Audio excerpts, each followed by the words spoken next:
اور آج بہت سارے لوگ ہیں جن کا طریقہ یہی ہے کہ وہ اللہ والوں سے کسی نہ کسی طریقے سے لوگوں کو دور کرنے میں لگے ہوتے ہیں۔ ان طاقتوں نے پہلے بیت المقدس وہاں پر برائی کے اڈے آباد کیے گئے، شراب کے اڈے جو ہیں وہ آباد کیے گئے، حتیٰ کہ لوگ اس بیت المقدس پہلے قبلے کی طرف جب جاتے تھے سفر کرنے کے لیے تو برائی کا ارادہ ذہن کے اندر لے کر جاتے تھے۔ اسی طرح آج ہمارے اولیاء کے مزارات کے اوپر جتنی بھی فحاشی و عریانی ہے، جتنی بھی رقص و سرور کی محفلیں سجائی جاتی ہیں، یہ ڈول باجے اور آج کل کی بے حیائی والی طرزوں پر پڑی جانے والی قوالی،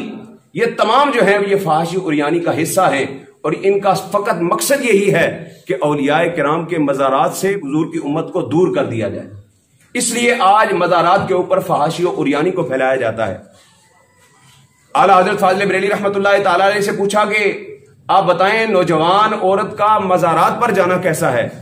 تو آپ نے فرمایا جوان عورت کا مزار پر جانا بالکل حرام ہے۔ حضور صلی اللہ علیہ وسلم کے روزے کے علاوہ کسی اور مزار پر جانا عورت کے لیے بالکل درست نہیں ہے۔ آج سے 1 صدی پہلے اعلیٰ حضرت فاضل بریلوی رحمۃ اللہ تعالی علیہ نے یہ فتویٰ جاری کیا تھا۔ 2 طرح کے طبقے اس وقت مسلمانوں کے اندر بن چکے ہیں۔ ایک وہ ہے جو اصل کی تلاش کے اندر نقل کے پیچھے بھاگتا پھرتا ہے، اصل ولی کامل ڈھونڈنے کے بجائے کسی نے بھی گلے کے اندر جو ہے وہ تسمیاں ڈال لی اس کو پیر مان لیتا ہے، کسی نے بال بڑھا دیے اس کو پیر مان لیتا ہے، کوئی 1 مہینہ غسل نہیں کرتا اس کو پیر مان لیتا ہے، کوئی گلے کے اندر تالے ڈال لیتا ہے اس کو پیر مان لیتا ہے، کسی نے کسی درخت پر جھنڈا گاڑ دیا اس کو پیر مان لیتے ہیں۔ اور اسی جہالت کے سبب صحیح اولیاء کاملین کے مزارات کی تقدس پامال ہو رہا ہے، اور لوگ وہاں پر جا کر جو ہے وہ چکر لگاتے ہیں۔ ہمارے صحابہ کے اندر ایک بزرگوں کا مزار ہے پیر جندہ، وہاں پر جن بچوں کو پیشاواں ہو جاتا ہے نا ان کو وہاں پر جا کر غسل دلایا جاتا ہے مزار کے پانی سے، تو اللہ تبارک و تعالیٰ شفا عطا فرما دیتا ہے۔ تو یہ اس ولی کامل کی کرامت ہے، ان کے صدقے سے لوگ شفا پاتے ہیں۔ لیکن ایک مرتبہ میں نے وہاں پر حاضری کا شرف پایا تو میں نے دیکھا کہ غسل دلانے کے بعد مائیں جو ہیں وہ اپنے بچوں کو کہتی ہیں کہ یہ جو 7 درخت ہے نا اس کے ساتھ 7 چکر لگاؤ۔ اس درخت کے گرد 7 چکر لگوائے جاتے ہیں بچوں کو، پھر اس کے اوپر جو اس نے جو جسم پر کپڑے پہنے ہیں وہ اتروا کر اس درخت کے اوپر ڈال دیے جاتے ہیں۔ میں نے دیکھا تو پریشان ہوا، بھئی یہ کیا ماجرا ہے؟ تو مجھے کسی نے بتایا جی یہ منت پوری کرنے کا طریقہ یہی ہے کہ غسل دلانے کے بعد اس درخت کے گرد 7 چکر لگوائے جائیں بچے کو، پھر بچے کو شفا ملتی ہے۔ اور کپڑے اوپر کیوں ڈالے جاتے ہیں جی؟ جو کپڑے پہن کے آئے گا وہ اوپر ڈالے جائیں گے درخت کے اوپر، وہ وہیں پر پڑے پڑے پھٹ رہے ہیں، ضائع کیے جا رہے ہیں۔ تو یہ عجیب لوگوں کے ذہنوں کے اندر جو ہے وہ توہمات پڑتی جاتی ہیں۔ اعلیٰ حضرت فاضل بریلوی رحمۃ اللہ تعالی علیہ سے جب پوچھا گیا مزارات کے چکر لگانے کے حوالے سے تو اعلیٰ حضرت فاضل بریلوی رحمۃ اللہ تعالی علیہ نے ارشاد فرمایا تعظیم کی غرض سے صرف بیت اللہ کعبۃ اللہ یہ تعظیم رکھتا ہے کہ اس کا طواف کیا جائے، اس کے علاوہ کوئی ولی کامل بھی ہو اس کے مزار کا طواف کرنا بالکل جائز نہیں ہے۔ فتاوی رضویہ اٹھا کر دیکھیے، لوگوں کو نہیں پتا کہ صحیح کامل طریقے سے اولیاء کاملین کے مزارات پر جانے کا طریقہ کیا ہے۔ ایک طبقہ تو وہ ہے کہ جو اصل کی تلاش میں نقل کے پیچھے مارا مارا پھرتا ہے، اور دوسرا طبقہ وہ ہے جو نقل سے دھوکہ کھاتا ہے تو اصل سے بھی بدظن ہو جاتا ہے،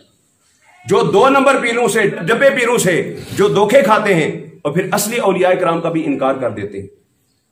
جو اللہ تبارک و تعالیٰ کے حقیقی اور کامل اولیاء کرام ہیں ان کی ولایت کا انکار کرنا یہ ہمارے عقیدے کے اندر نہیں ہے،